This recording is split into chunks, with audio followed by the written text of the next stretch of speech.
Bab hadis tentang kelebihan berjalan kaki untuk bersembahyang. Dengan sanadnya Imam Abu Dawud meriwayatkan dari Abi Hurairah dari Nabi SAW sabda baginda, orang yang lebih jauh, kemudian yang lebih jauh daripadanya, yang lebih jauh daripada masjid, lebih besar pahalanya. Orang yang lebih jauh, kemudian yang lebih jauh lagi yang daripada masjid adalah lebih besar pahalanya. Dengan sanadnya Imam Abu Dawud meriwayatkan dari Ubay bin Ka'ab. Beliau berkata, ada seorang lelaki yang mana saya tidak mengetahui ada sesiapa pun di antara orang yang menghadap kiblat daripada penduduk Madinah, lebih jauh rumahnya daripada masjid daripada orang itu, tetapi dia tidak pernah terlepas sembahyang di masjid. Fakultu, saya berkata, yakni kepadanya, alangkah baik kalau engkau beli himar, yakni keledai, untuk engkau naiki pada ketika panas, ramdha itu mana panas pasir, wa zulmah, dan pada ketika gelap. Faqala, maka dia menjawab, aku tidak suka kalau rumahku berada dekat dengan masjid. Fanumiyal hadis ila Rasulillah, maka ceritanya itu disampaikan kepada Rasulullah sallallahu alaihi wasallam. Lalu baginda bertanya dia tentang kata-katanya. Dia pun menjawab, aradtu, saya bermaksud wahai Rasulullah, agar ditulis pahala untuk pergi saya ke masjid dan untuk pulang saya ke rumah keluarga apabila saya pulang. Faqala, terus Nabi SAW berkata, semoga Allah memberikan kepadamu pahalanya semua sekali, semoga Allah memberikan apa yang kamu harapkan itu semua sekali. Diriwayatkan dari Abi Umamah bahwa Rasulullah SAW bersabda, sesiapa yang keluar dari rumahnya dengan bersuci untuk bersembahyang fardu, fa ajruhu, maka pahalanya seperti pahala orang haji yang berihram, yang memakai ihram. Dan sesiapa yang keluar untuk bersembahyang duha, tidak ada yang mendorongnya untuk pergi kecuali untuk bersembahyang duha, maka pahalanya adalah seperti pahala orang yang melakukan umrah dan salat yang disembahyang selepas satu sembahyang, yang tidak ada di antara keduanya sebarang perkara ataupun apa-apa perkara yang melalaikan, adalah termasuk di dalam kitab, dalam catatan fi illiyin, yang di dalam kitab illiyin.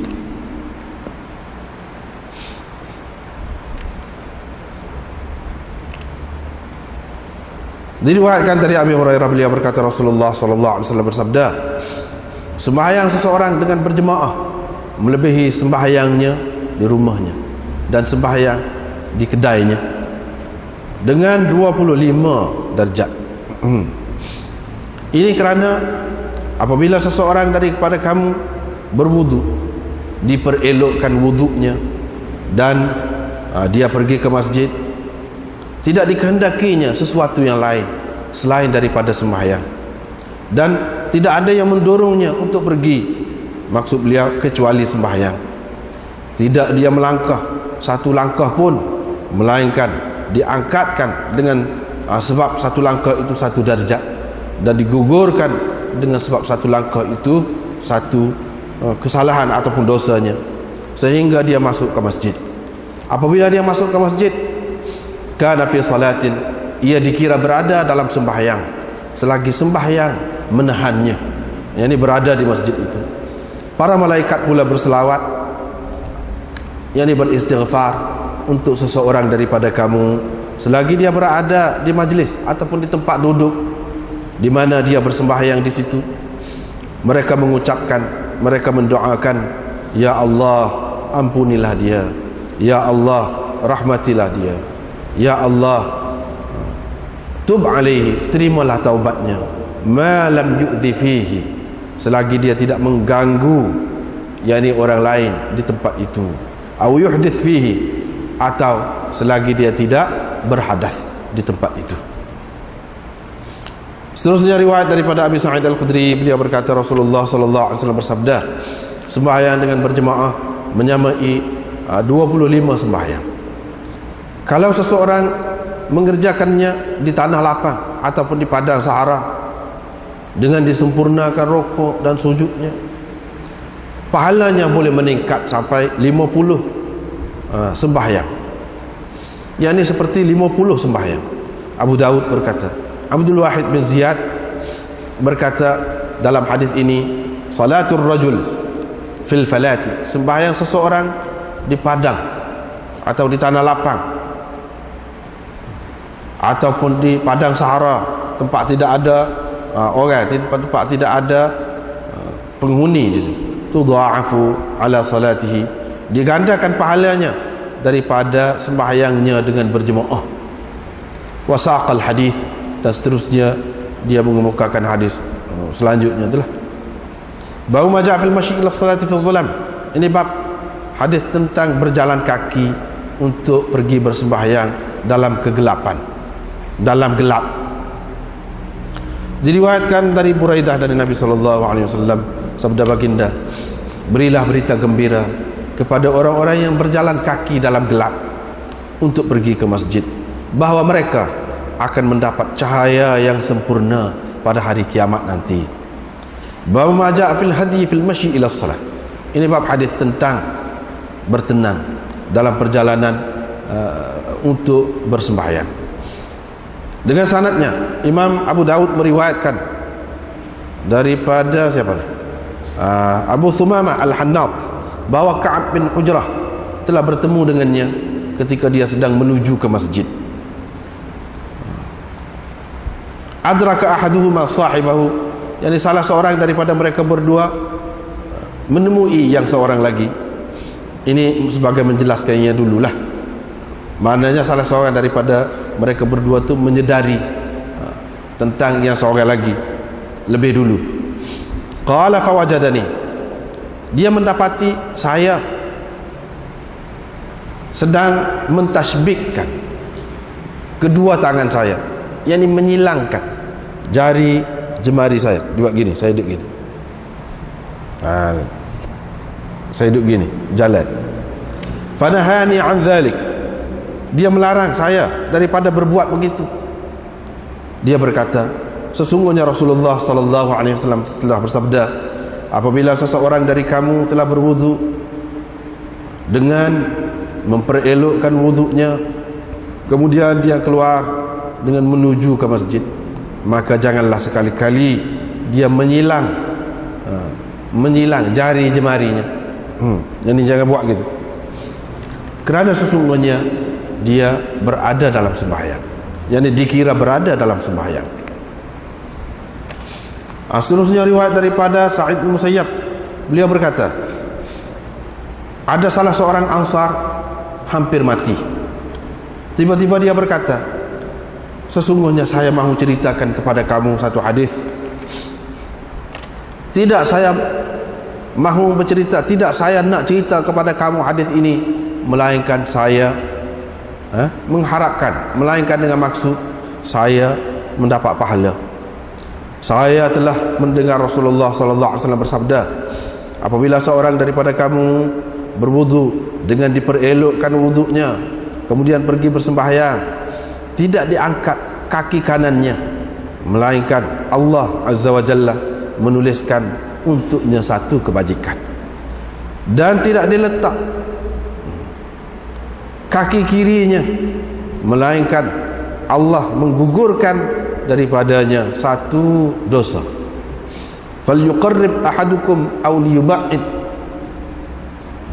suka hati kamulah, sama ada mahu dekat rumahnya ataupun mahu jauh rumahnya, yakni daripada masjid.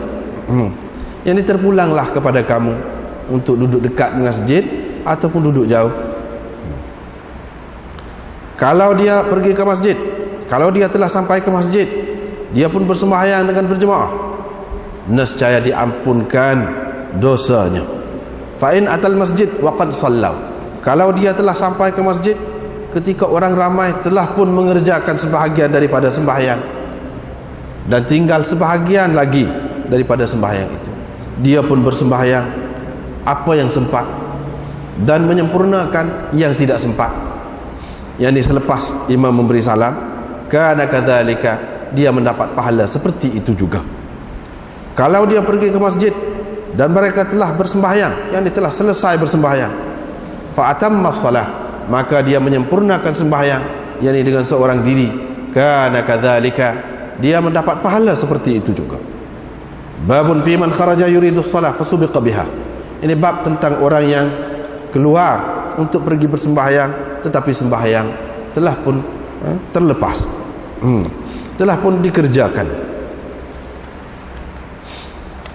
Dengan sanadnya Imam Abu Dawud meriwayatkan dari Abi Hurairah, beliau berkata Nabi SAW bersabda, sesiapa yang berwudu dengan diperelokkannya wudunya berangkat, yakni ke masjid, lalu didapatinya orang telah pun selesai bersembahyang, a'tallahu azza wa jalla mithla ajri man sallaha wa hadaraha, Allah memberikan kepadanya seperti pahala orang yang telah bersembahyang dan telah hadir bersembahyang dengan berjemaah itu. La yanqusu dzalika min ajrihim syai'an, dengan tidak kurang sedikit pun pahala mereka. Bab ma ja'a fi khurujin nisa ila al-masjid, ini bab hadis tentang, ini hadis-hadis tentang keluar perempuan ke masjid, ataupun pergi perempuan ke masjid, kepergian perempuan ke masjid. Boleh lah. Diriwayatkan dari Abi Salamah dari Abi Hurairah bahwa Rasulullah SAW bersabda, jangan kamu larang hamba-hamba Allah yang perempuan, yakni orang-orang perempuan lah, daripada pergi ke masjid Allah, tetapi hendaklah mereka keluar, yakni pergi ke masjid, wa hunna tafilat, dalam keadaan bersahaja, dalam keadaan biasa, dalam keadaan berpakaian biasa. Diriwayatkan dari Ibnu Umar, beliau berkata Rasulullah SAW bersabda, jangan kamu larang ima Allah, sebab tadi juga, yakni maksudnya perempuan-perempuan pergi ke masjid Allah. Diriwayatkan dari Ibnu Umar radhiyallahu anhuma, beliau berkata Rasulullah SAW telah bersabda, la tamna'u nisa'akum, sini nisa'akum, jangan kamu larang isteri-isteri kamu ataupun perempuan-perempuan kamu pergi ke masjid, tetapi rumah-rumah mereka itu terlebih baik untuk mereka. Diriwayatkan dari Abdullah bin Umar, beliau berkata Nabi SAW bersabda, izinkan, benarkan orang-orang perempuan pergi ke masjid pada waktu malam. Faqala ibnul lahu, maka berkatalah seorang anaknya, seorang anak lelaki dia, wallahi, demi Allah, kami tidak akan mengizinkan mereka. Nanti mereka akan fayattakhidnahu daghalan, mereka akan membuat onar, membuat sesuatu perkara yang tidak baik.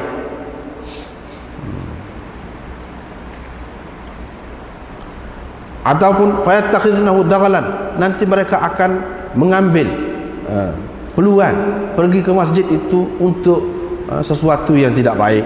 Itu ya Allah belakang itu. Wallahi la na'dzanu lahunna, demi Allah kami tidak izinkan, tidak akan izinkan untuk mereka. Qala, perawi berkata, yakni Mujahid, fasabbahu, Ibnu Umar pun memaki dia, wa ghadiba alaih, dan marah betul kepadanya. Wa qala, dia berkata, aku kata Rasulullah SAW bersabda, izinkan kepada mereka, izinkan mereka. Kamu pula kata kami tak akan izin mereka.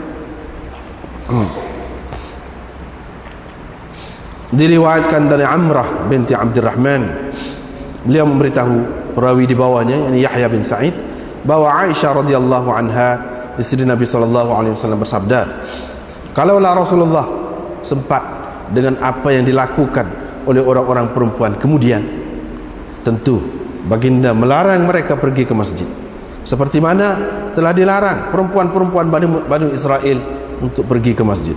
Yahya berkata, saya pun kata kepada Amrah, adakah perempuan-perempuan Bani Israel telah dilarang? Dia menjawab, iya.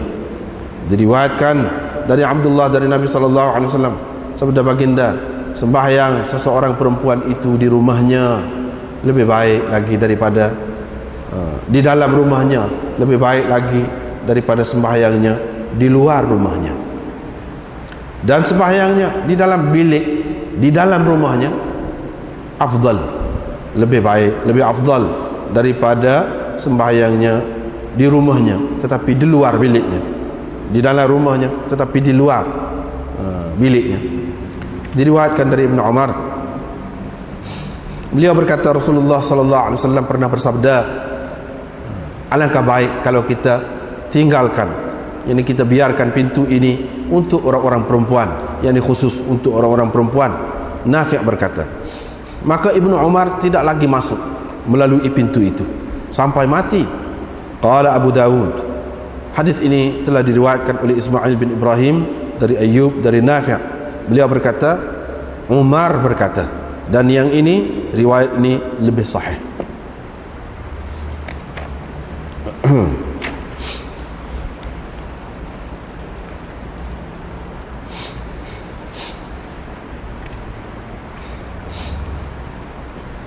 Bab ma ja'a fi fadlil masyi ila salah. Tengok semula. Ini bab hadis-hadis tentang ma ja'a tu. Ma tu maknanya hadis lah. Ja'a yani warada ilaina min Rasulillah sallallahu alaihi wasallam. Yani hadis-hadis yang telah sampai kepada kita daripada Rasulullah sallallahu alaihi wasallam. Itu makna ma ja'a. Jadi ma ja'a tu kalau hadis di bawah bab ni banyak, maka kita kata bab hadis-hadis tentang. Kalau di bawah bab itu hanya satu hadis saja, kita kata ini bab hadis tentang. Gitu. Sebab ma tu kalau mengikut, ialah kalau orang belajar Arab dia tahu selalulah. Ma mausul mushtarak. Ma mausul mushtarak memberi makna umum. Banyak pun boleh, se pun boleh, muzakkar pun boleh, muannas pun boleh berlaku. Jadi hadis-hadis ini tentang kelebihan berjalan kaki. Al-masyi ini makna berjalan kaki untuk pergi bersembahyang. Jadi pergi berjalan kaki ni ada kelebihan dia. Jalan kaki. Jadi hak kita terjemah tadi jelas dah tu. Jadi apa yang lebih jalan kaki ni? Lebih jalan kaki.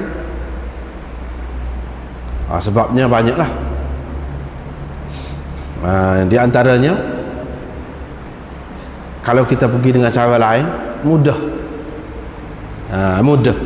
Kalau kita pergi dengan kereta, dengan motor, kita kata mudah. Tidak ada susah payah.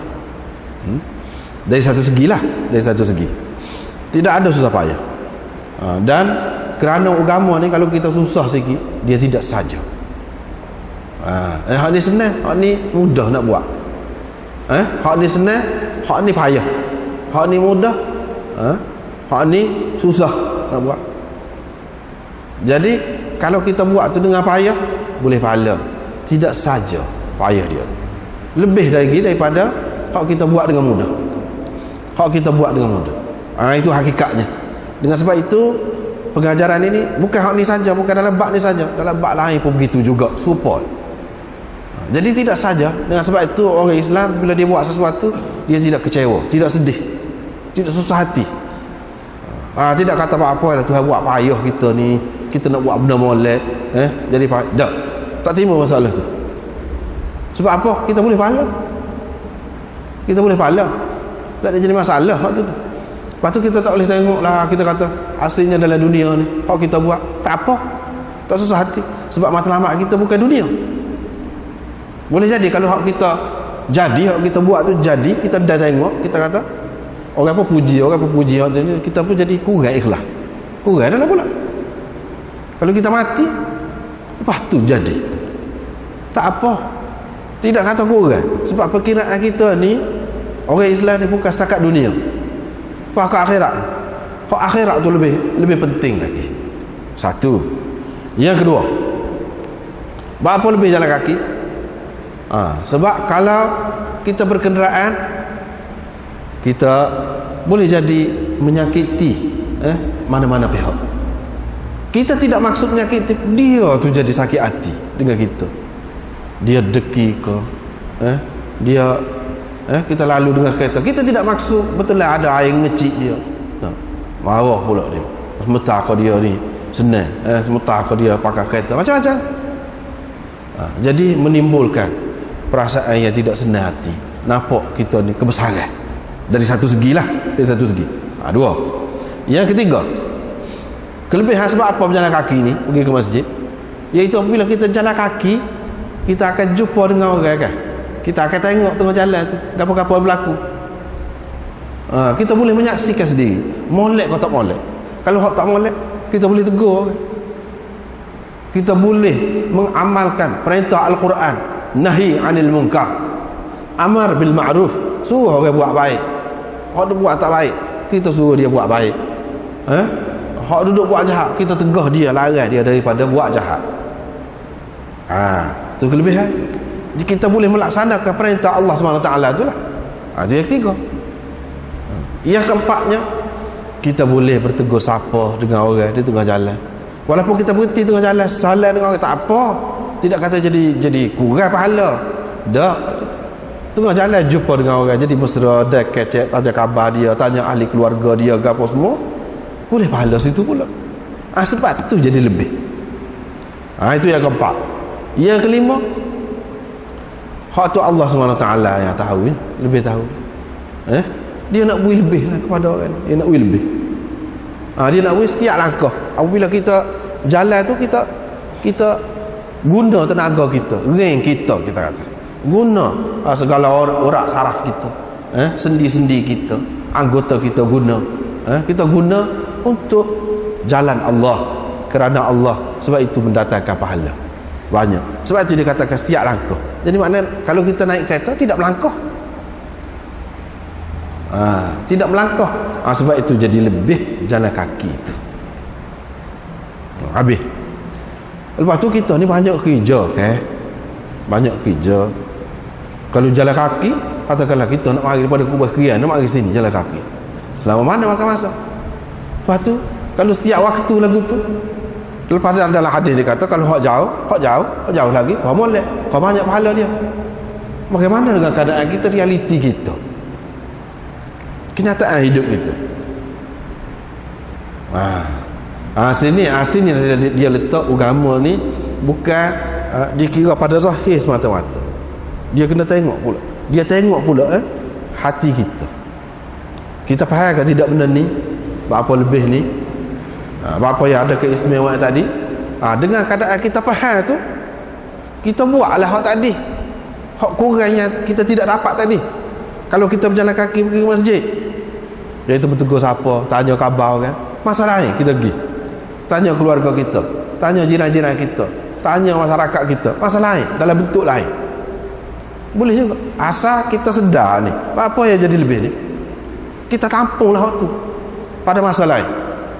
Tegah orang daripada mungkar, kita tegah dengan cara lain, bukan tak tegah. Itu salah satu cara tegah. Kadang-kadang tegah orang itu saja, tapi kalau kita buat dengan cara lain, misalnya kita kata kita menulis kau, kita menulis, tegah rata tu pergi tu, bukan tegur orang itu saja. Kalau tengah jalan kita pergi masjid tu saja, boleh jadi. Kalau luah lagi, seluruh dunia lah pergi, seluruh dunia. Maknanya kita fikir kot tu, dengan kita sedar ni ada kelebihan dia, kita tak dapat buat hak ni. Sebab apa? Kita memikirkan hak lebih besar lagi, ada cara lain yang lebih menguntungkan lagi. Mana sebab dalam hakikatnya kita ni nak cari keuntungan lah, mana lebih banyak. Sebab menega lah, nampak kau ni banyak dah untung, kalau boleh kita cari kok lain. Walaupun nampak jauh sikit, tapi jauh sikit pun lebih besar untung dia. Nampak tak serupa dengan orang ramai, tak apa, asalkan kita ni ada niat, ada azam tadi, ada kesedaran tadi. Jadi nak tegur siapa, nak tanya khabar orang sakit, apa lagi, kita buat. Begitu juga dengan anggota kita berjalan tadi, boleh pahala, kita buatlah, mana dari sudut lain pada ketika lain. Itu Yang pertama, yang kita kena sedar. Yang kedua, sebab kata tadi lah, masa kita terikat sangat, kita banyak kerja, banyak tanggungjawab. Kalau kita berjalan kaki lambat. Kita naik kereta pun, kereta tu guna minyak. Bukan saja, bukan air sejuk. Minyak tu kita nak dapat beli tu mana susah juga. Kita kena kerja. Titik peluh kita juga susah. Kita bubuh minyak tu tidak saja. Lepas tu walaupun kaki kita tidak jalan, tayar kereta kita, tayar motor kita tu mesti. Allah SWT Maha tahu. Allah SWT Maha tahu. Jadi dia kira tak apa juga lah lagu tu. Sebab pada hakikatnya jadi susah juga gitu. Tidak kata senang. Tidak kata senang. Bahkan kalau nak susah-susah tu, dari satu segi, kalau siapa kita demam, kita sakit, kita di dalam keadaan uzur, terdedah kepada cuaca yang macam-macam tu, bertukar-tukar tu, hujan ke apa, kalau kita duduk dalam kereta, kita selamat, lebih baik. Mana dia ambil kira juga tu. Jangan kita mendedahkan diri kita kepada bahaya, ambil kira juga. Jadi Tuhan Maha tahu nak kira kita ni sebanyak mana. Ini bergantung kepada hati kita lah pula. Jadi orang-orang hak berjalan kaki dia tak boleh katalah secara mutlak, bila saja orang dia naik kenderaan, kurang adalah pada aku ke mana-mana. Tak boleh jangan kata lagu tu, sebab tak tahu lagi. Itu bergantung pada ikhlas kita pula. Bergantung pada ikhlas kita pula. Pas syaitan ni kadang-kadang dia mari pula, dia pandai pula. Dia mari kat jalan kaki ni. Dia kata kamu bagus, warok, tawaduk, merendah diri, nak pahala banyak. Mesti orang semua duk tengok kamu tu, dia duk hitung pahala kamu lah tu, kira-kiranya. Bagus kamu, lebih kamu. Pula. Kalau berasa hak tu, kurang dah lah pula. Kurang. Jadi beringat jalan kaki, kata ada kelebihan tu. Dia ada juga penyakit-penyakit dia. Dia ada juga penyakit-penyakit dia. Jadi hak maksud utama, hak sebenarnya tidaklah tentu kata jalan kaki itu semata-mata baik secara mutlak, tidak. Tetapi dalam hadis ni sebut gini lah, maknanya ada sahabat ni memang dia amal gini, dia amal mengikut zahir hadis. Jadi dia amal mengikut zahir hadis, kita tak boleh kata gapo dia. Lepas tu dia ikhlas tidak ikhlas suruh dia. Kalau dia ada masa dengan sendirinya, seseorang itu kalau dia tak ada masa, dia uzur, dia jadi kau sakit lah kalau berjalan, berapa dia nak berjalan, pun dia suruh sampai gitu pun. Dengan sendiri, mana dia mampu, dia ada masa lah tu, kira tu terpulang kepada dia. Terpulang kepada dia. Jadi masing-masing tahu tentang diri sendiri. Tahu tentang diri sendiri. Hak ni dia ikut zahir hadis. Kita tidak ikut zahir hadis, kita ikut makna hadis. Maksud hadis nak gapo, nak gapo. Hak tadi lah, kita kena sedarlah apa yang jadi lebih orang berjalan kaki. Sebab benda-benda tadi yang kita bilai tadi, jaga hak tu tidak semesti ketika nak pergi masjid. Ketika lain ada kalanya orang dia jaga ketika di masjid. Mana jumpa tengah jalan tu, pada dunia ni antara dia rumah dia ke masjid saja ke dunia ni. Hak perlu dibaikinya, hak perlu dilarang orang melakukan mungkar tengah jalan tu saja ke? Hak maksudnya tengah jalan tu saja ke? Tidak. Lebih luas lagi kan? Lebih luas lagi. Kalau begitu makna hadis Nabi SAW ni tidak khusus dengan hak menuju ke masjid itu saja. Hak dia nak jaga apa dia? Kita nak melakukan sesuatu kebaikan tu, biar sesuatu kebaikan hak besarnya, utamanya benda besar, sembahyang. Hak tu besar, nak pergi sembahyang Jumaat. Celah-celah tu jangan kita kosongkan. Kalau boleh biar ada ruang-ruang untuk kita dapat sebanyak mungkin kebajikan. Apa pun kita buat. Tu ada. Hak tu maksud hadisnya. Hak tu makna hadisnya. Kalau kita pakai hak tu, kita tidak pakai mengikut zahir dia, siapa juga maksud. Siapa juga maksud. Yang pentingnya makna dia. Bila kita jaga makna dia, akan siapa? Kita akan dapat. Insya-Allah kita akan dapat. Itu maksudnya. Lepas tu dia kata al-ab'adu, hak lebih jauh. Lepas tu lebih jauh lagi daripada hak tu, daripada masjid. Hak tu lebih besar pahalanya. Yang ni mengikut hak zahir, mengikut hak zahir. Mengikut hak zahir secara umumnya, secara kasarnya, secara mutlaknya kita kata gitulah. Tetapi dia berbeza-beza pula dari sudut lain, dari segi lain. Ada juga orang yang yalah kalau pergi sembahyang saja dia kiri kanan dia tak cara, kuranglah lagi. Tapi besar dah nak pergi masjid, nak pergi sembahyang jemaah tu. Tapi kalau dia cara tengah jalan dia tu saja, hak lain dia tak cara. Mana lebih dengan orang lain cara seluruh dunia ni, 100 negeri ni cara. Dia nak cara tu saja. Jalan dia, di jalan dia nak pergi ke masjid tu saja. Bukan maksud Nabi sallallahu alaihi wasallam nak rayaknya suruh dia cara tu saja. Nak sekurang-kurangnya kita ni kalau orang biasa pun pergi mana-mana duduk masjid, kita akan jumpa dengan orang, dengan masyarakat. Itulah maksudnya. Tapi bukan makna terhad sekat tu saja. Tidak makna terhad sekat tu saja. Kalau boleh luah lagi, lebih molek. Lebih molek. Lepas tu hak sahabat ni, tak ada orang yang lebih jauh rumah dia daripada masjid, tapi dia tak terlepas sembahyang. Molek lah kalau boleh lagu tu. Pergi jalan kaki. Sehingga Ubay bin Ka'ab ni kata, maknanya zahirnya Ubay bin Ka'ab ni tidak buat lagu tu lah.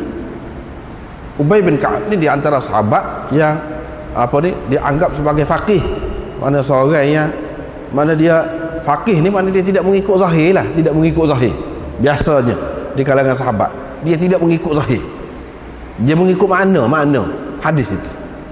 Dia kata, alangkah baiknya kalau kau beli hemat naik, tak payahlah maknanya jadi panah-panah kaki, kena pasir panah ni. Lepas tu tengah malam pula senang, kalau jalan kaki boleh jadi bahaya, binatang-binatang yang bisa pun ada. Dia kata, saya tidak suka kalau rumah saya duduk dekat masjid pun saya tidak suka. Sedangkan Nabi SAW suruh duduk dekat masjid, mudah. Dia kata dia tidak suka pula kalau duduk dekat masjid. Orang pun sapalah cerita tu kepada Nabi SAW. Ada dia ni kata gini. Nabi SAW pun tanya dia apa maksud. Sebab tak boleh, mana tak boleh duduk dekat masjid semata-mata secara umum gitu, tak boleh. Mana dia ni tak boleh duduk dekat masjid dengan maksud nak pahala banyak, sebab jalan tu langkah tu banyak. Dengan maksud kalau lagu tu Nabi SAW kata, semoga Allah memberikan kepadamu semua sekali pahala. Semua hakmu nak tu, hakmu dalam perkiraan kamu tu ada tu, semoga Allah SWT bagi semua sekali. Jadi maksudmu baik. Kalau lagu tu tak apa, duduk daripada masjid jauh pun tak apa. Hak tak lehnya maksud nak jauh daripada masjid ni biar orang tak kata kalau tak pergi ke masjid. Hak tu tak leh.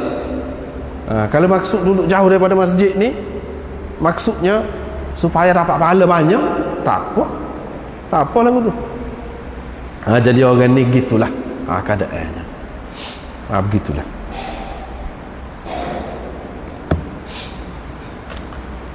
Seterusnya riwayat daripada Abi Umamah bahawa Rasulullah sallallahu alaihi wasallam bersabda, sesiapa yang keluar daripada rumah dia dengan bersuci, dia keluar tu dalam keadaan suci dah. Suci itu maksudnya ada air sembahyang dah lah, dalam keadaan suci belaka adalah pakaian dia, diri dia, tubuh dia, semua tu suci dah. Nak pergi sembahyang maktubah, yang ni sembahyang fardu, sembahyang fardu di masjid lah, maka pahalanya seperti pahala orang pergi buat haji. Sepahala orang haji yang pakai ihram. Berapa orang haji tak pakai ihram apa?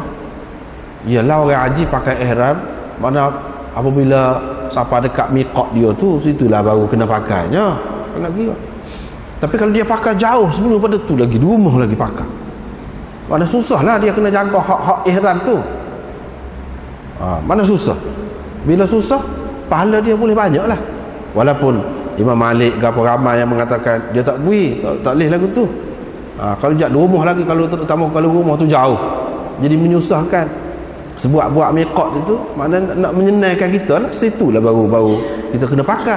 Jadi kalau kita pakai daripada rumah, banyak kau kita kena jagalah hak tak boleh tu, menyusahkan. Jadi agama ni bukan untuk menyusahkan kita. Dengan sebab itu mereka kata tak boleh. Tapi bagi orang yang kata boleh, salah satu dalilnya dia pegang ni, hadis ni. Orang haji yang telah pakai ihram. Jadi telah pakai ihram ni, ihram jauh lagi daripada miqat, dia pakai dah. Sebab jadi makna susah lah. Jadi susah, dia dapat lebih pahala dia. Maknanya ada kelebihan juga. Dapat pahala seperti orang yang haji yang ka ajril haji al-muhrim. Al-muhrim. Yang pakai ihram. Sebab ni lah. Jadi apa makna seperti pahala orang buat haji yang pakai ihram ni? Seperti pahala haji kah? Kalau lagu tu tak payah pergi haji lah belaka. Kalau lagu tu jadi apa maksud dia? Apa maksud dia? Mana dia kata seperti orang haji tu bukan makna boleh ganti hak dia ni tak payah pergi haji, bukan makna lagu tu. Seperti pahala tu mana kalau orang haji mana setiap langkah dia, setiap kesusahan dia dalam perjalanan dia tidak sampai selalu ke Mekah tu. Kena sampai sini turun gon ni, naik gon ni, tukar tepak pergi sini pula jauh. Setiap perjalanan dia tu mana mendatangkan pahala, begitu juga orang ni dalam perjalanan dia setiap langkah dia tu mendatangkan pahala kepada dia sehingga sampai ke masjid. Itu dari segi tu, bukan dari segi nak pergi sembahyang Jumaat di masjid tu boleh ganti buat haji dah. Kalau pahala lagu tu silap lah, silap. Mana dari segi pahala supaya orang haji ni boleh pahala semenjak dia turun daripada rumah dia dengan susah payah tukar-tukar kenderaan, kita kata semuanya tidak saja belaka tu. Walaupun kita kata hak ibadat sebenarnya al-hajju arafah, haji hak sebenarnya arafah tu, wukuf di arafah tu. Lepas tu hak lain-lain, kalau kita nak kira hak lain-lain sebelum pada tu pun ibadat haji, bila sampai sana baru ada ibadat tu. Tapi hak sebelum pada tu saja kau kosong kau nak ayat tidak boleh pahala. Supaya juga orang nak pergi sembahyang Jumaat ni, hak maksud sebenarnya hak pahala, nak pahala sembahyang Jumaat tu di masjid tu tengah jalan ni tidak duduk sembahyang, tapi boleh pahala juga sebab maksud tadi. Itu satu makna dia. Yang kedua, dari segi apa? Dari segi dia mendapat jenis pahala. Orang yang pergi haji ke Baitullah dengan berihram daripada rumah dia, jenis pahala tu. Jenis pahala tu bukan makna sama, tapi jenis pahala tu. Misalnya kita kata kalau orang buat gini dia dapat duit. Dapat duit yang diperolehi itu tidak sama. Hak nombor 1 duit juga tapi 1,000. Hak nombor 2 duit juga tapi 500. Hak nombor 3 duit juga tapi 100. Jenis duit nak ayatnya, jenis duit. Ataupun jenis lain, tapi jenis itulah. Sebab itulah kita kata kalau beras pun dia tidak sama dari segi kualiti dia tu. Orang ni boleh beras grade 1, misalnya hak ni boleh beras kurang sikit, hak ni boleh beras tapi jenis beras lah, orang panggil beras lah juga. Gitu maknanya. Dan sesiapa yang pergi sesiapa yang pergi untuk bersembahyang duha, keluar untuk bersembahyang duha, tidak ada dia pergi itu dengan sebab lain melainkan untuk nak sembahyang duha lah, pahala dia seperti pahala orang yang pergi buat umrah. Daripada sinilah ulama-ulama yang mengatakan umrah tu tidak wajib, dia kata sunat. Sebab hadis ni dia kata dia bandingkan orang yang nak pergi sembahyang duha, pas sembahyang duha ni wajib ke sunat? Sunat. Bila sunat dia bandingkan dengan hak sunat lah, bandingkan dengan hak umrah tu. Umrah tu mana sunat? Sebab apa? Sebab sembahyang duha ni sunat. Jadi hak umrah tu pun sunat juga. Menunjukkan umrah tu sunat. Takkanlah dia disebut sembahyang duha ni hak sunat buat banding dengan hak fardu, buat banding dengan hak wajib umrah tu misalnya, tak sesuai. Maknanya kalau hak pergi sembahyang Jumaat dia dapat pahala seperti buat ibadat hak fardu, hak rukun, hak besar. Kalau pergi ke masjid ni dengan maksud nak sembahyang sunat, nak sembahyang sunat, boleh pahala juga, tapi pahala tidaklah sebesar seperti kalau keluar untuk pergi sembahyang Jumaat nak sembahyang fardu tu. Mana kalau banding waktu haji, ni umrah, maknanya beza tu. Haji lebih tinggi lagi daripada umrah. Jadi sembahyang fardu tu serupa dengan pergi buat haji tu. Sembahyang hak sunat duha ni ataupun lain-lain serupa dengan buat umrah. Jadi kedudukan pahala tu rendah. Rendah.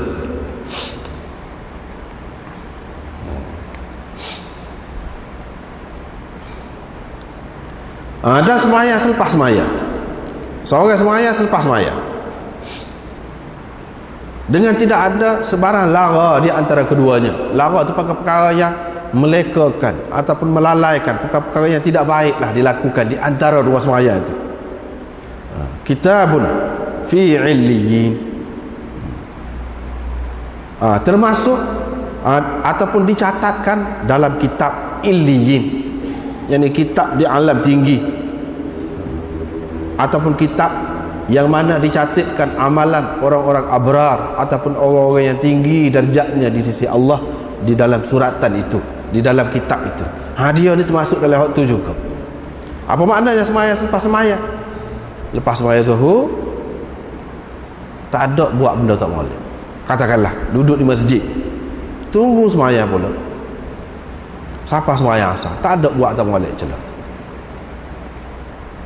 Maknanya gitulah. Satu makna. Satu lagi sebelum pada ni pun sebut dah, iaitu kita kata kita ni bukan boleh terikat dalam masjid semua. Kalau orang hok tak ada kerja dah tu kita kata boleh lah, ni banyak lagi tanggungjawab lain, banyak lagi tanggungjawab lain nak buat ni. Apa makna dia tak boleh pergi kau, tak boleh keluar daripada masjid? Bukan makna gitu. Mana kalau hati dia tu terikat dengan masjid, dia pergi keluar dalam keadaan dia berurusan berniaga kau gapo, tetapi dalam niaga dia tak ada buat benda tak molek, lebih lagi lah kalau kira. Sebab sepatutnya dia boleh lara tu di situ tu. Kalau dalam masjid takkanlah kita bila-bila duduk dalam masjid, bila-bila nak tunggu sembahyang asar tu nak pasal lagu dalam masjid. Takkanlah lagu tu. Takkanlah ada akak suara tinggi kecek nak marah kau, nak gapo kau, naik angin kau. Tak ada duduk dalam masjid. Bukan kita seorang siapa dia, apa dia nak ganggu kita ni. Nah sabarlah kalau kita tidak buat benda lara pun. Tapi kalau keluar daripada masjid buat kerja kita, berurusan dengan orang, kemungkinan besar kita jadi naik marah, naik angin, macam-macam lah. Kita terdedah kepada perkara-perkara luar tu yang melalaikan. Tapi kita tak buat semua. Sampai masa pergi semaya kita pergi maya pula. Lagu tu lagi tinggi lagi. Bukan makna di sini menggalakkan kita suruh orang Islam ni tak buat kerja, jadi duduk dalam masjid tunggu semaya, lepas semaya. Kalau lagu tu bila nak ada kerja, lepas semaya 5 waktu, lepas tunggu pula semaya. Tak su. Dia tak boleh tengok atas sehadis saja, dia kena tengok orang lain kata. Nabi SAW buat lagu mana? Sahabat Nabi SAW buat lagu mana?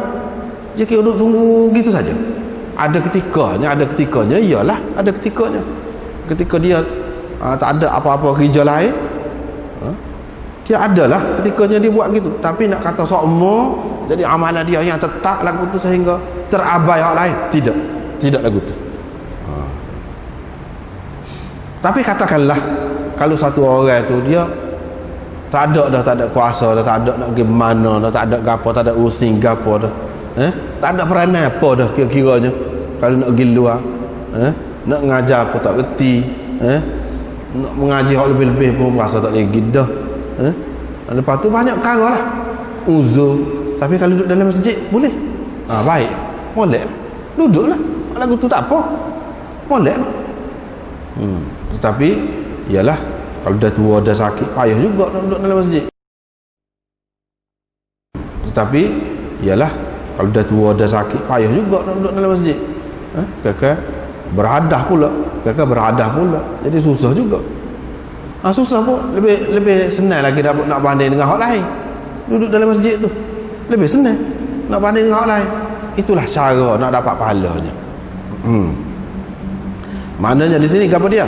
Iaitu kelebihan duduk dalam masjid tu, walaupun tidak bersembahyang. Satu. Dan kelebihan sembahyang jemaah dalam masjid. Seterusnya riwayat daripada Abi Hurairah, dia berkata Rasulullah sallallahu alaihi wasallam bersabda, sembahyang seseorang itu dengan berjemaah melebihi daripada sembahyang dia di rumah dia dan di kedai dia ataupun di pekan dengan 25 darjah. 25 darajat. Dalam riwayat lain disebut 27. Jadi lagu mana ni? Setengah kata hak ni setengah-setengah sembahyang fardu. Hak 27 tu zuhur subuh dengan isyak. Hak 25 ni hak lain. Selain daripada tu hak 3 lagi tu.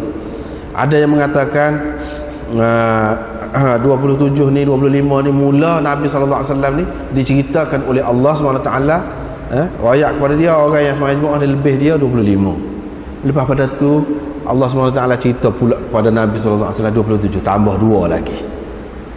Tambah 2 lagi. Itu yang kedua. Yang ketiganya 27 ni dia berbeza dari segi kaifiat, keadaan jiwa orang yang duduk sembahyang Jumaat tu lagu mana, khusyuk atau tidak, imam dia tu katakanlah imam hak biasa kata apa betul baca ke, lepas tu hak duduk sembahyang sekali ni hak lagu mana, dia boleh jadi beza. Mana hak lebih tu hak molek lah, hak sempurna tu boleh 27, hak kurang sikit walaupun kurang pun 25 boleh 25. Apa yang jadi lebih ni sembahyang Jumaat ni? Sebab dia kira sembahyang Jumaat ni dia kira satu. Kalau kita sembahyang seorang, ada ketikanya kita leka, kita lalai. Kita tak ingat Tuhan. Mungkin kosong fikiran kita. Ketika tu kosong lah kira-kiranya. Pahalanya. Sembahyang tu sah, sembahyang tu tak ada satu. Tapi pahala kosong.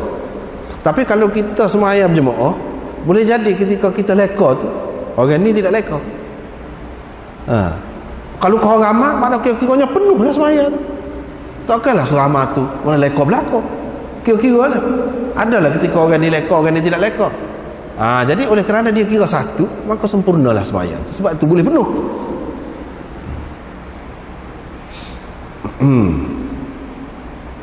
Habis.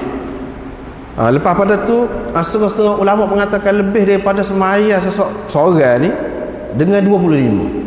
Bermakna kalau dia sembahyang seorang dia boleh dah sah. Waktu dia sembahyang Jumaat boleh 25. Jadi makna 26 bukan 25. 26 boleh ke dia? Ada yang kata begitu. 26. Jadi 25 ni sebab dia Jumaat. Hak dia boleh dah sah tu memang ada 26. Setengah ulama pula kata tidak.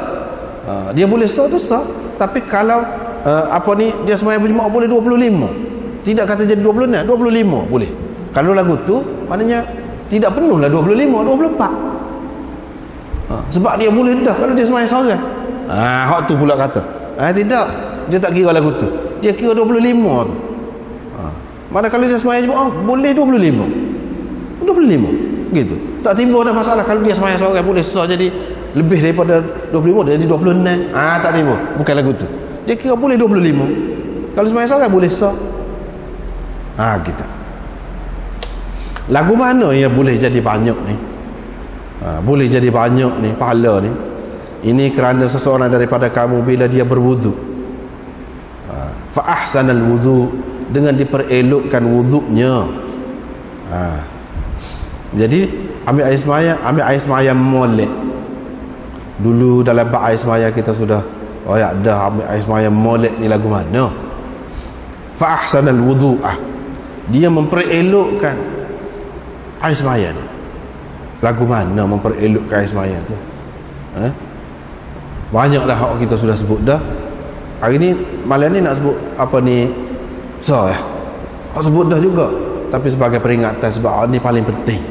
Hak ni paling penting dalam hak banyak-banyak tu, iaitu mengelokkan air sembahyang ni. Apabila kita ambil air sembahyang tu, kena ingat air sembahyang tu bermakna kita bertaubat, kita membersihkan diri kita daripada segala yang tidak baik.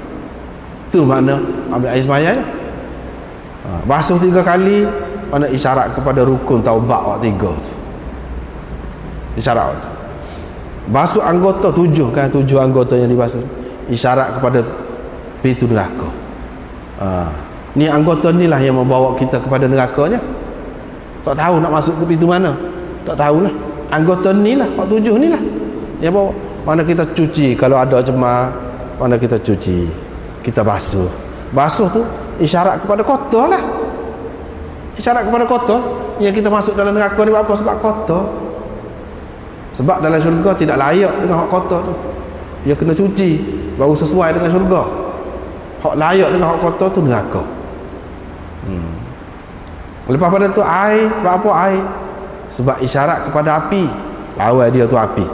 Api neraka itu akibatnya.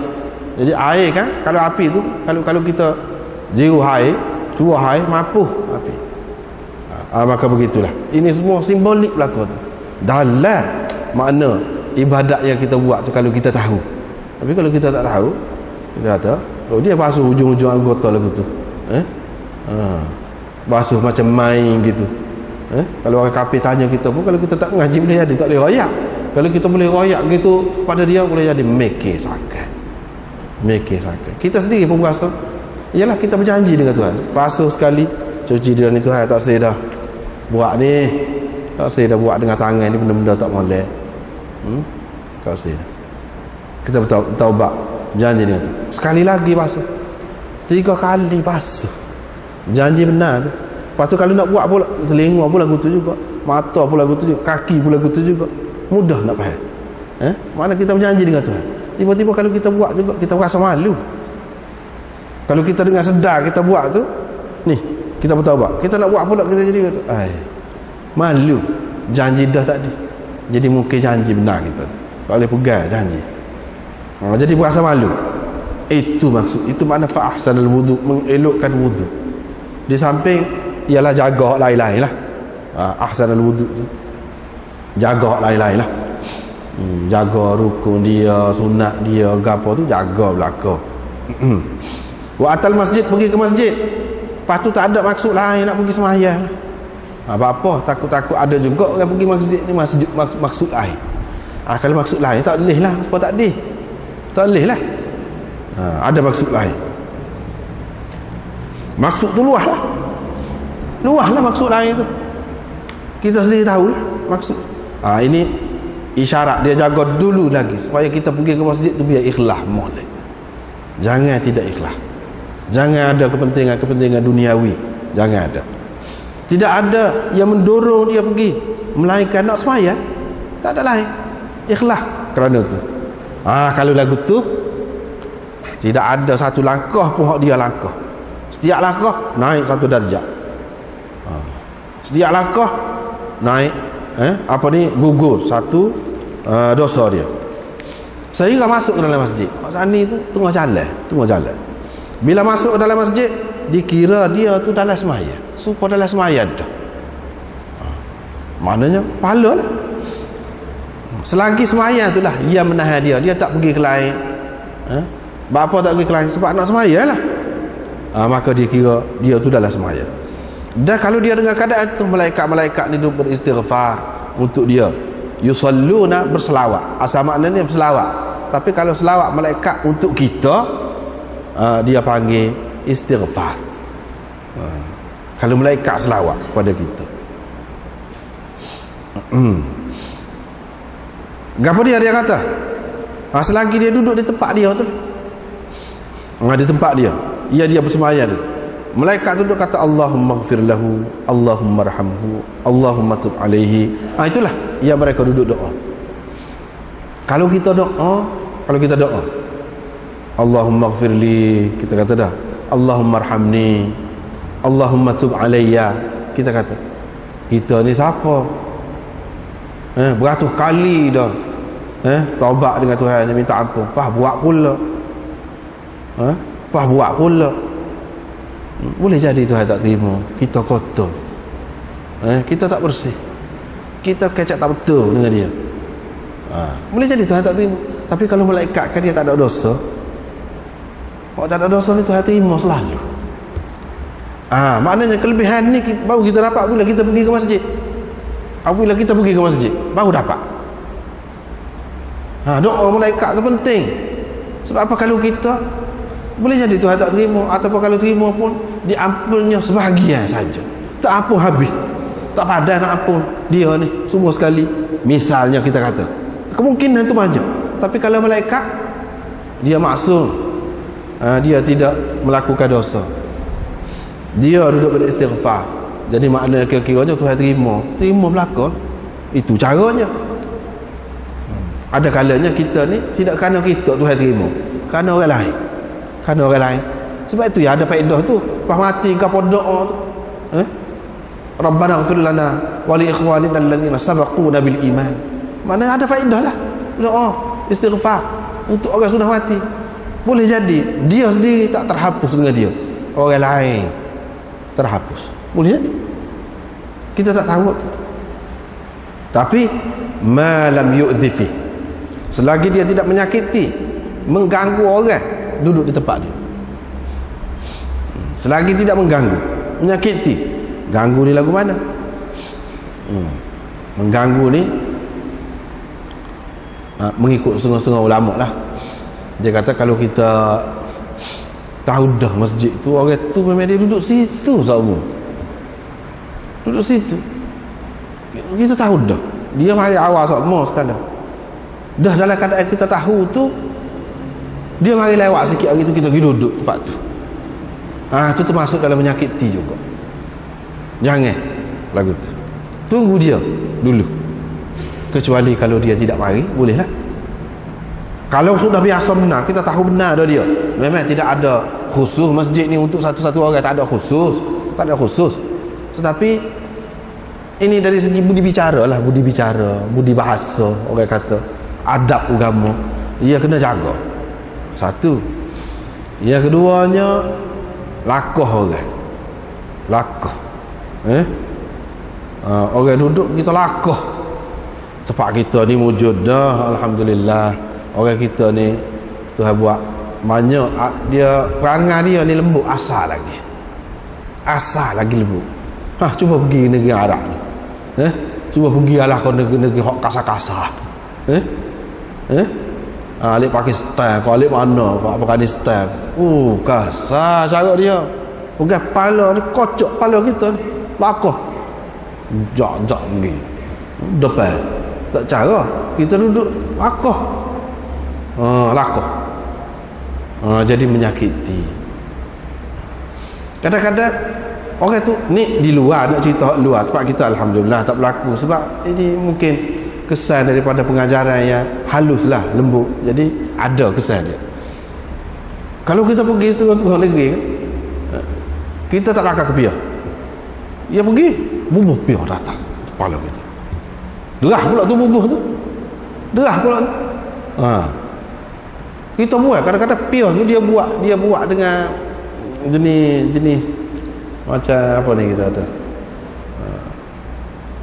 daripada apa ni orang buat tikar tu apa ni jenis daun tu, dia mengkuang apa nak, dia buat daripada tu cuma tu pion tu kita lega dah daki lama, dia letak atas kepala kita. Baik dalam kita ada pion tu kita kata letak semacam ni, kerana jahil lah, kerana jahil.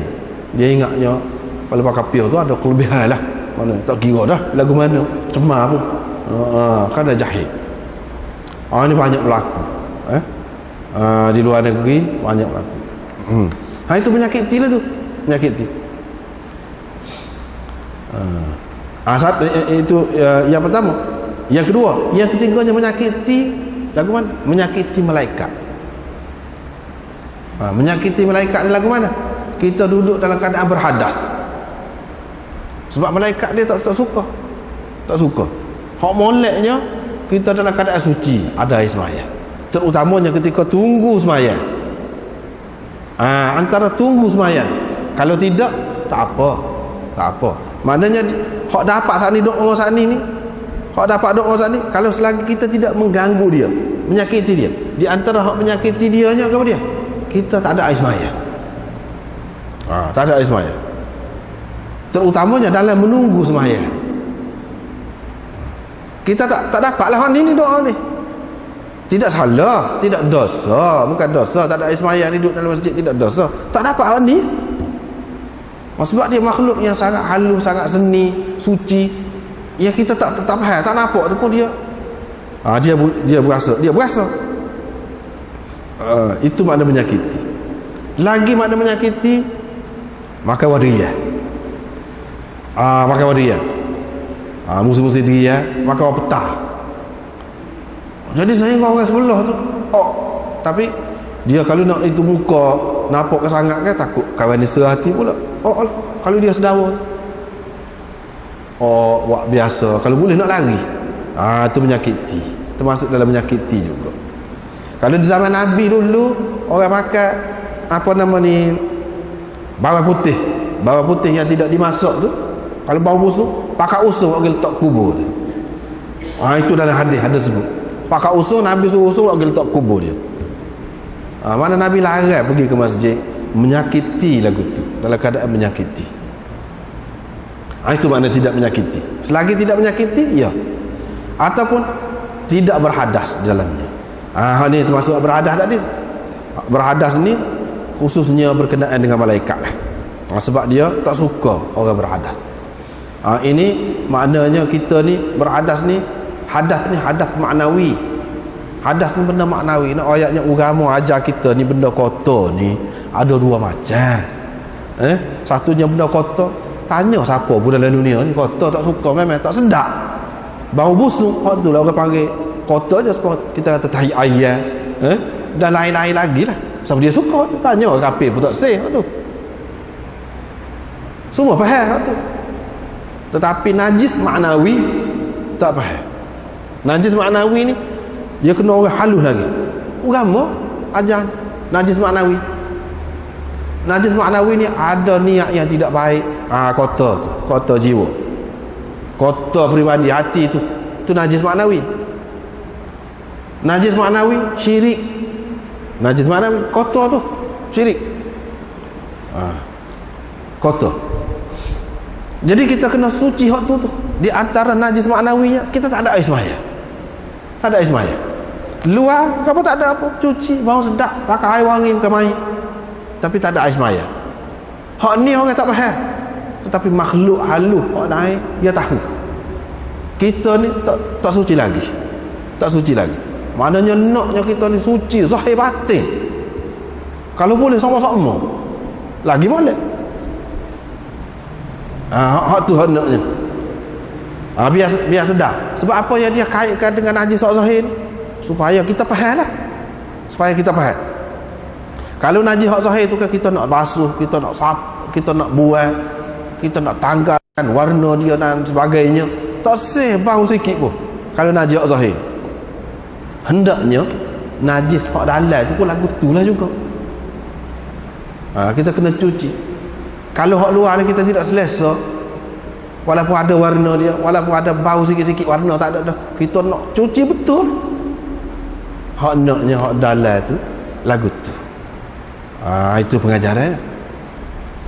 Dia nak biasakan dengan hak zahir. Hak zahir, bila hak zahir tak suka kepada benda cemar, dia pun koyak.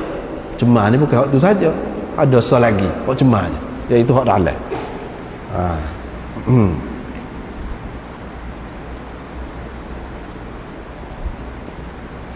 Seterusnya riwayat daripada Abi Sa'id Al-Khudri, dia kata Rasulullah sallallahu alaihi wasallam bersabda, sembahyang dengan berjemaah ni menyamai 25 sembahyang. Kalau seseorang bersembahyang di padang sahara, falatin itu mana bukan tengah padang saja. Falatin di padang sahara lah kita kata. Padang sahara. Padang sahara ni bukan negeri dia padang pasir. Kalau kita dalam hutan, pergi dalam hutan. Sebab kita banyak hutan. Lalu dia menyempurnakan rukuk dan sujudnya, sembahyangnya boleh sampai kepada 50 sembahyang pahala dia. Lepas tu kita kata sembahyang dalam hutan, sembahyang tengah pada pasir, boleh pahala 50. Lagu mana sembahyang? Sembahyang jemaah lah. Sembahyang jemaah. Ini pendapat satu golongan ulama kata sembahyang jemaah. Sembahyang jemaah ni kalau kita sembahyang di tempat biasa, masjid atau tempat-tempat lain, boleh 25 pahala. Sembahyang kalau pada sahara, pada pasir ataupun dalam hutan tempat tak ada orang tu, kalau kita bersembahyang jemaah, boleh pahala 50 pahala.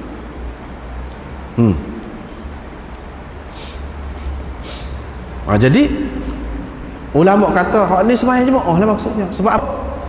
Sebab dalam perjalanan ni tidak dikuatkan sangat masalah sembahyang ni atas seseorang. Kalau hak 4 rakaat jadi 2 rakaat. Jadi kalau hak skala tu tak boleh jamak, boleh jamak. Kira-kiranya kalau dalam perjalanan itu susah semaya seorang pun tak apa. Susah dah. Tiba-tiba semaya Jumaat pula. Jadi makna cari susah. Sebab tu boleh pahala banyak lagi. Sebab susah. Kira-kiranya lebih susah. Untuk berjemaah di tempat-tempat tadi. Tiba-tiba berjemaah juga. Itu satu makna dia. Abu Daud berkata, Abdul Wahid bin Ziyad dalam riwayatnya terhadap hadis ini, dalam riwayat dia kata, sembahyang seseorang fil falah, di tengah pada pasir ataupun di tempat-tempat lain lah, tempat tak ada orang, tudha'afu, digandakan daripada sembahyangnya dengan berjemaah. Bermakna Imam Abu Daud nak isyarat sini mengikut riwayat Abdul Wahid ini lebih terang. Makna aja orang ni sembahyang seorang ni, hak pada pasir ni, bukan sembahyang berjemaah. Hak sembahyang berjemaah tu lain. Di sini di pada pasir ni ataupun dalam hutan, dia sembahyang seorang. Lebih pahala dia 50. Kalau hak tu 25, hak ni boleh 50. Walaupun dia sembahyang seorang. Berapa? Berapa lagu tu? Sebabnya satu, hak tadi dia sembahyang ramai-ramai, boleh jadi dia kurang ikhlas. Hak ni sembahyang seorang, kira-kiranya ikhlas, tak ada nak tunjuk siapa-siapa, tak ada apa-apa kepentingan, dia sembahyang. Maknanya kepentingan ikhlas itu satu. Yang kedua, dia sembahyang tempat biasa dalam masjid ni, tenang, tak ada siapa dia nak ganggu, kira-kiranya dia duduk tengah padan tu, tak tahu gapo nak mari, tapi dia sembahyang juga, tidak tinggal sembahyang. Kalau dalam hutan pun gitu juga, tak tahu gapo rimah kau gapo nak mari, tidak menghalang keadaan itu daripada dia bersembahyang. Kalau dia ramai, tentulah saya dia boleh tolong tengok kau dulu, jadi tak ada masalah ketakutan tu. Ni dalam keadaan kebimbangan, nasabahnya dia sembahyang seorang sesuai dengan hadis riwayat Abdul Wahid bin Ziyad itu. Dia sembahyang seorang. Sembahyang dia seorang tu digandakan daripada sembahyang dia dengan berjemaah. Mana memang dia sembahyang seorang. Mana boleh lebih. Sebab apa? Sebab ada perkara-perkara lain tadi, perkiraan-perkiraan lain. Daripada sinilah setengah-setengah ulama dia mengatakan memanglah pada dasarnya hadis hak sembahyang berjemaah 25, 27 tu diterima, dijunjung hadis itu diterima pada dasarnya. Tetapi apakah setiap orang yang sembahyang jemaah tu dia boleh penuh lagu tu? 25. Betul 25 juta. 25 ribu. 25 riyal. 25 sen. Takut-takut gitu. Takut-takut gitu. 25 tu lah ke mana? Apakah serupa? Serupa? Secara mutlak.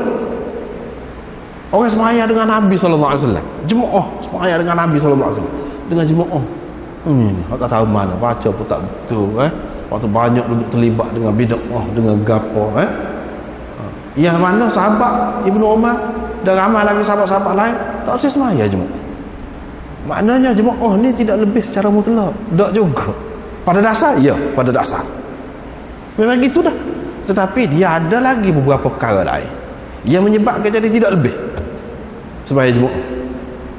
Dah kalau seseorang itu sembahyang seorang, boleh jadi dia lebih. Misalnya dalam kes ni. Ni dia sebut di tengah padan. Tengah padan itu maknanya dia kata, ni kalau dalam syarah dia sebut sebab kira-kiranya dia lebih ikhlas. Lepas tu kalau seorang itu sembahyang rumah, boleh jadi dia berasa lebih ikhlas. Boleh jadi ada sesuatu yang dia jaga, sesuatu yang dia jaga. Allah SWT lebih tahu kepada dia yang dia jaga. Adakah maknanya dia tu kurang semata-mata kalau dia sembahyang seorang? Berdasarkan hadis ini tidak. Makna dia, hak dia sebut tu betul lah, tengah pada pasir saja kau. Kalau dalam hutan, tidak. Dari segi makna dia termasuk juga dalam hutan pun. Lepas tu tempat lain pun termasuk juga kalau ada makna-makna tadi. Makna-makna tadi. Itu benar satu perkara yang kita kena ambil kira. Dengan sebab itulah ada setengah-setengah ulama dia kata tidak mutlak. Betul pada dasarnya gitu. Tetapi nak kata semua jemaah tu sama, tidak. Satu. Yang keduanya, hak kata boleh 25 tu nilai dia sama 25. Tidak. Tidak begitu. Lepas tu dalam keadaan kalau ada pula perkara-perkara yang menghalalkan daripada dapat pahala tu, banyak perkara lain pula tu. Perkara lain pula. Dengan sebab itulah kalau imam tu fasik, kalau imam tu gini-gini, dia tidak sama dengan imam hak tidak fasik. Sah semaya tu sah. Lepas tu kalau lah katakanlah masjid tu tempat semaya tu tidak molek lah, daripada hasil hak tidak molek, itu di antara perkara yang menyebabkan jadi kurang juga. Kurang. Kalau pergi semaya jemaah, kita kata hak zahir, mengikut hak zahir ni, pergi semaya jemaah, lepas tu pakai baju dah, baju tu baju hak curi, hak kita tipu orang, sah semaya supaya kau, tapi nilai dia tu betul boleh 25 pada dasarnya, tapi supaya kau dengan orang lain tak supaya. Itu hak zahir. Lepas tu kalau hak lain-lain lagi, banyak perkara juga. Tetapi dalam hadis ni begitulah, apabila dia dalam bab targhib, kita kena faham hadis-hadis ni.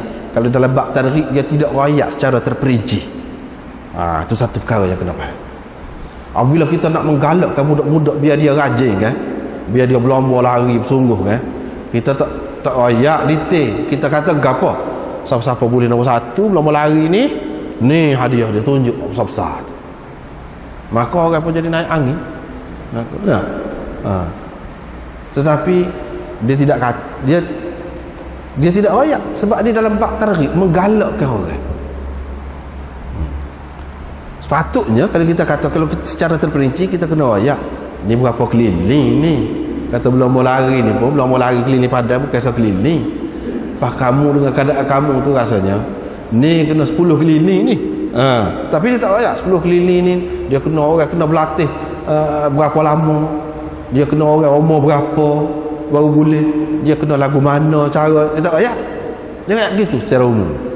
Jadi sehingga semuanya naik angin belakang. Jadi semuanya minat belakang. Tetapi tentu sekali yang dapat menyempurnakan syarat tadi, orang yang cukup syarat, baru dia boleh nombor 1. Kalau nak berlari bukan main tu lah, berlatih dak, sakit, uzur, lagu mana lah nak boleh nombor 1? Tak ada harapan nak boleh nombor. Betul, kalau boleh nombor 1 memang hadiah lagu ni, tetapi lagu mana caranya? Takut-takut apabila royak gitu jadi lemah semangat, turun pula semangat. Dia tak say gitu, tidak nak maksud tu. Tetapi apabila kita dalam bab ngaji kena royak, dia bab wa'az lain, bab ngaji lain.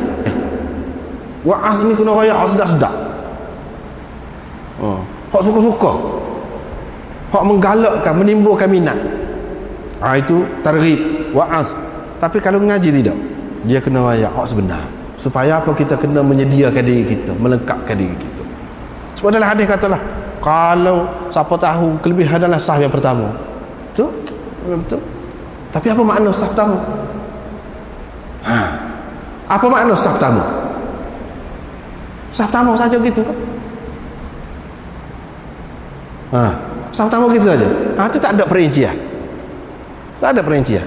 Perinciannya dibuktikan oleh sejarah. Orang-orang dulu hak duduk di saf pertama telah ke mana? Nak perang mati, sanggup mati mula-mula sebelum pada orang lain. Kita sanggup kah? Tanya dulu. Setengah-setengah orang yang takut. Dia takut. Sebab apa? Itu tanggungjawab. Itu makna pernyataan kesediaan kita. Kesediaan kita. Kalau nak habis harta benda kerana agama mula-mula sekali, kita sanggup kah? Nak habis kita duduk depan. Itu maknanya. Dia nak melahirkan kesedaran itulah, suruh duduk saf pertama tu, nak suruh kita lagu itulah untuk agama, bukan untuk semaya tu saja. Setiap hidup kita dalam masyarakat ni kita nak duduk depan, biar nombor 1 belakang. Itu nak nombor 1 senang.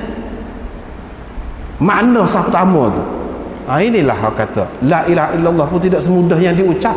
Nak ucap tu mudah, la ilaha illallah besar, sanggup mati kerananya. Sampai situ baru tahu itu kan makna la ilaha illallah. Tapi sebut mudah, Makna dia tu gap. Supaya jugalah hak lain-lain pun lagu tu dia ada makna di sebalik. Bila kita faham makna di sebalik tu lah, sebab itu tak banyak tahu pun, sikit tahu, tapi sebab faham makna di sebalik tu. Cuba kita tengok sahabat sanggup mati selalu ngucap, sanggup mati, bang surga, saya bang surga, alik bukit Uhud, saya bang. Buat apa yang gitu mau? Dia adalah tu. Dia adalah tu kaifiyat imaniyah dia tu. Orang panggil kaifiyat imaniyah dia tu. Iman kita pun ada juga sepelapu lah. Kita pelita ada, cahaya ada, kadar pelita. Itu kaifiyat cahaya. Orang ni lampu uap sekian-sekian, orang ni lampu salah, cahaya besar lagi. Kalau matahari ada 1000 lampu pun hilang, mari dia sah. Tu kaifiyat cahaya, tak serupa. Walaupun sama-sama cahaya, tak serupa. Begitulah juga masalah iman itu. Dan benda ni nak boleh jadi beza tu apabila faham makna agama, hikmat agama dalam setiap ajaran agama, barulah kita faham, barulah kita buat tu dengan penuh kesedaran. Dan kadang-kadang takut kadang-kadang takut. Sebab apa? Tahu benda ni gapo ni, benda yang kita nak pegang ni. Sebab kita kata orang yang dapat jawatan suka dia majlis, jual dia suka, benar-benar suka. Tapi cuba kita tengok khalifah dulu jerit, tidak suka. Apa-apa kesedaran tu, beza tu. Orang ni kata jawatan tu dia istimewa, orang ni kata jawatan betul istimewa, tapi dia ada di samping hak istimewa tu gapo, hak kena penuhinya gapo. Bukan semata-mata jawatan tu yang jadi istimewa tu, kerja. Supalah juga ajaran agama ni lagu tu. Wallahu a'lam.